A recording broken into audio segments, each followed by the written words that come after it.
यहाँ कोई सख्त सतह नहीं दिख रही कैप्टन। मैं हेलीकॉप्टर को बर्फ पर उतारने का रिस्क नहीं ले सकता कैप्टन। आपको कूदना पड़ेगा। दुनिया का सबसे ऊंचा युद्ध स्थल, मौसम ही जहां जवानों का सबसे बड़ा दुश्मन है।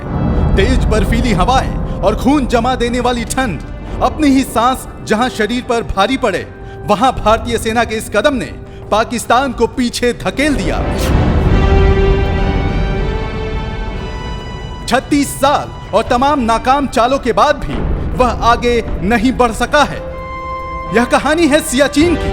यह कहानी है ऑपरेशन मेघदूत की, जिसका एक अहम हिस्सा रहे थे retired lieutenant general Sanjay Kulkarni. तब कैप्टन रहे कुलकर्णी ने ही पहली बार सियाचिन पर कदम रखे थे। हमेशा के लिए पांव जमाने को पूरी दास्तां आपके लिए लेकर आए हैं भूपेंद्र सिंह।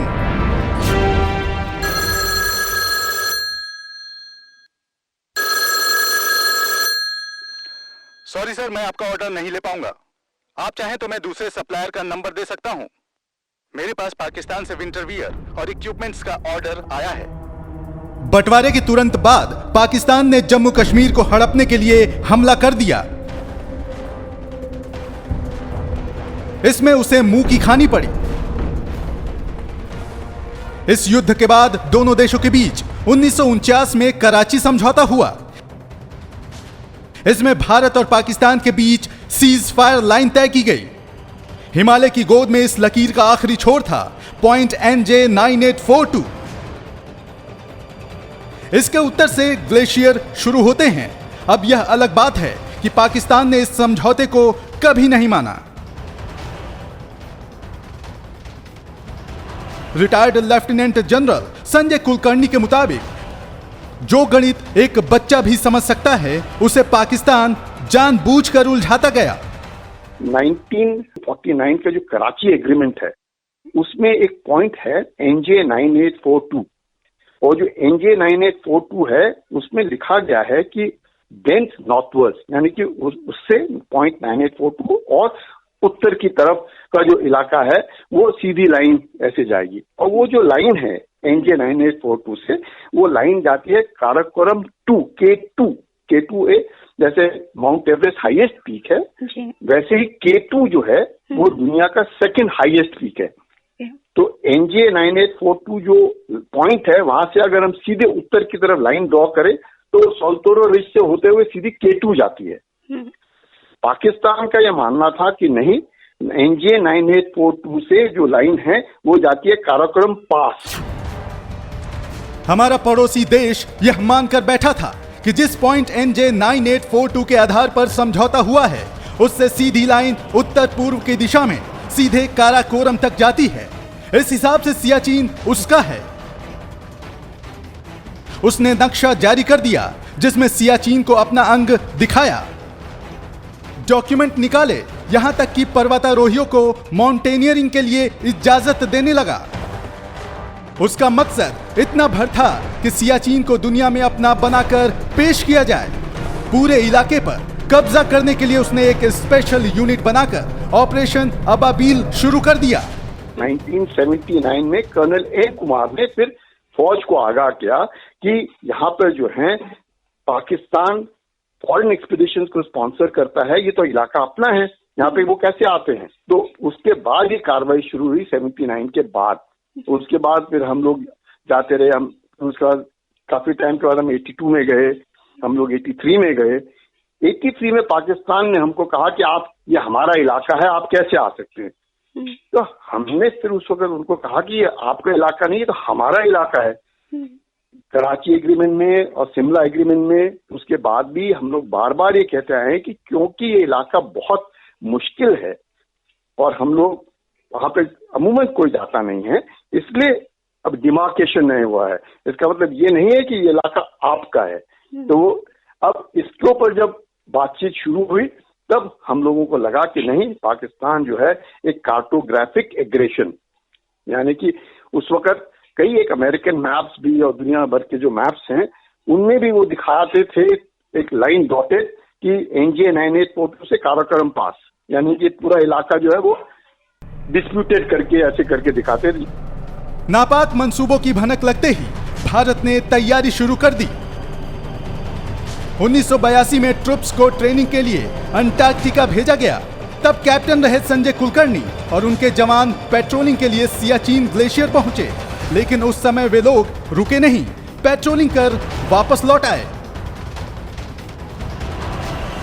भारत अपनी तरफ से तैयारी कर रहा था, उधर पाकिस्तान भी साजिशें गढ़ने में लगा था। इस बीच सेना ने ग्लेशियर में पहने जाने वाले कपड़ों और इक्विपमेंट के लिए यूरोप में अपने सप्लायर को कांटेक्ट किया। वहां से चौंकाने वाली जानकारी पता चली।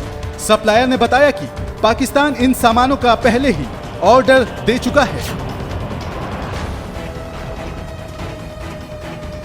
दोनों देशों के बीच एक रेस शुरू हो चुकी थी।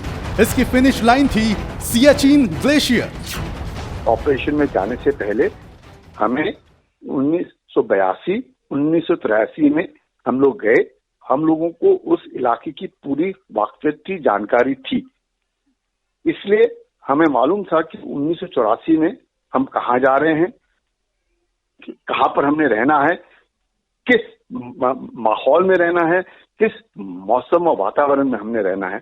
ये सबसे बड़ी बात है, क्योंकि हमें मालूम था कि हमने कहाँ जाना है। और इस बात को हमें ये भी ज्ञान था कि पाकिस्तान जो है वो भी इस बात को जानता है, और पाकिस्तान भी वहां पे 1983 में आया था, लेकिन इतना ठंडा था वहां पे और मौसम बिल्कुल रहने काबिल न होने के कारण वो पाकिस्तान को लगा, और पाकिस्तान की जो ट्रुप्स हैं उनको लगा, उनके जो कमांडर हैं उनको लगा कि वो वहां रह नहीं सकते, जी नहीं सकते, तो वो 1983 में वापस चले गए।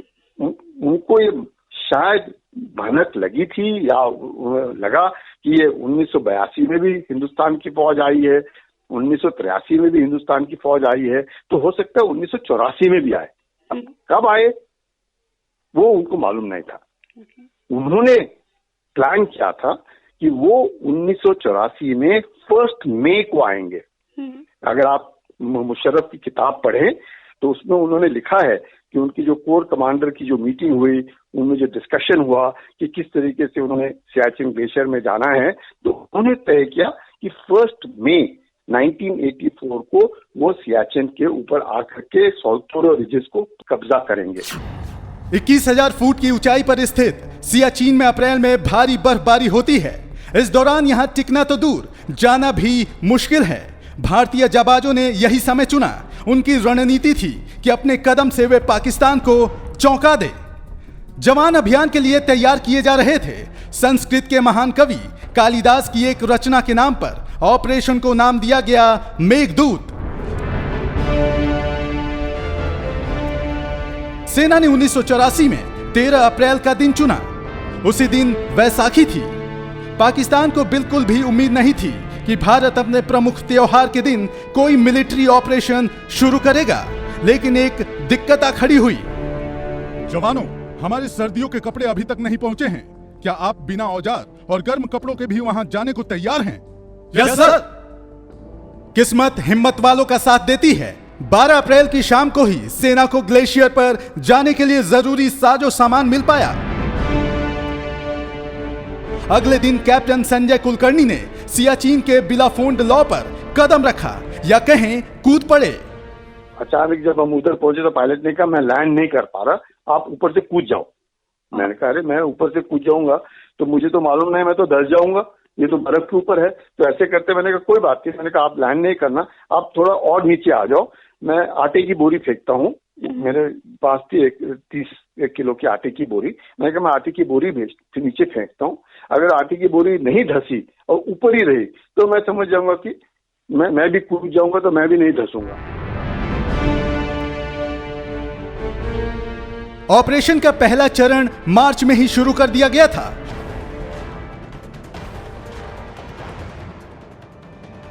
कुमाऊं रेजिमेंट की एक पूरी बटालियन और लद्दाख स्काउट्स की यूनिट लड़ाई की पूरी तैयारी के साथ जोजिला दर्रे से गुजरी। बर्फ से लदे रास्तों से जवान पैदल ही गए ताकि पाकिस्तानी रडार उनको पकड़ न पाए। अगले चरण में 13 अप्रैल को कैप्टन संजय कुलकर्णी ने बिलाफोर्ड लॉ पर तिरंगा फहराया। बाकी टीमें ग्लेशियर के दूसरे हिस्सों साल्टोरा रिज तक जाने वाले सिया लॉ पर कब्जा जमा चुकी थी। पाकिस्तान के लिए सारे रास्ते बंद हो गए थे। पाकिस्तान के तानाशाह और फिर राष्ट्रपति बने परवेज मुशर्रफ तब ब्रिगेडियर थे। उन्होंने बाद में कहा, भारत ने हमें चौंका दिया। इस कदम की उम्मीद नहीं थी। हमारे हाथ से 2500 वर्ग किलोमीटर जमीन निकल गई। 4 दिन के भीतर यानी 17 अप्रैल तक सभी अहम जगहों पर भारत काबिज था। लेकिन यह अंत नहीं, एक अंतहीन युद्ध की शुरुआत थी। जवानों के सामने मौसम चुनौती बन खड़ा था। खिसियाए पाकिस्तान ने भी एक साजिश रचनी शुरू कर दी थी।